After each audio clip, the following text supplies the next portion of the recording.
ঢাকা দক্ষিণ সিটি কর্পোরেশনের মেয়র হিসেবে বিএনপি নেতা ইশরাক হোসেনকে দায়িত্ব বুঝিয়ে দেওয়ার দাবিতে নগর ভবনে বৃহস্পতিবারও অবস্থান কর্মসূচি পালন করেন তার সমর্থকরা। ইঞ্জিনিয়ার ইশরাককে শপথ বাক্য পাঠ করাবেন, তার কোর্টের কোর্ট থেকে যে রায় হয়েছে রায়ের অনুপাতে তার নিজস্ব জায়গায় অধিষ্ঠিত করবেন।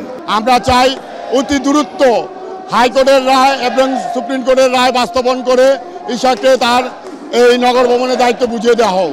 ইঞ্জিনিয়ার ইশরাক হোসেনকে শপথ পাঠ করিয়ে আমাদের দক্ষিণ সিটি কর্পোরেশনের আসনে বসানোর ব্যবস্থা করবেন। আন্দোলনে অংশ নেন ইশরাক হোসেনও, বলেন দ্রুততম সময়ের মধ্যে মেয়রের দায়িত্ব বুঝিয়ে না দিলে চলমান আন্দোলন আরও বেগবান হবে। বর্তমান অন্তর্বর্তীকালীন সরকার যে তার নিরপেক্ষতা হারিয়েছে সেটিকে পুঁজি করে, সেটিকে মাথায় নিয়ে, সেটিকে জনগণের কাছে নিয়ে আমরা আমাদের আন্দোলনকে আরো চূড়ান্ত করার লক্ষ্যে বেগবান করব।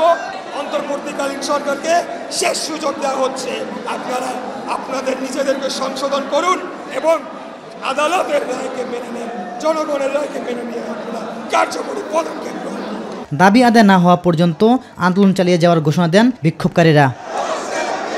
ইলিয়াস মাতবর, মাই টিভি, ঢাকা।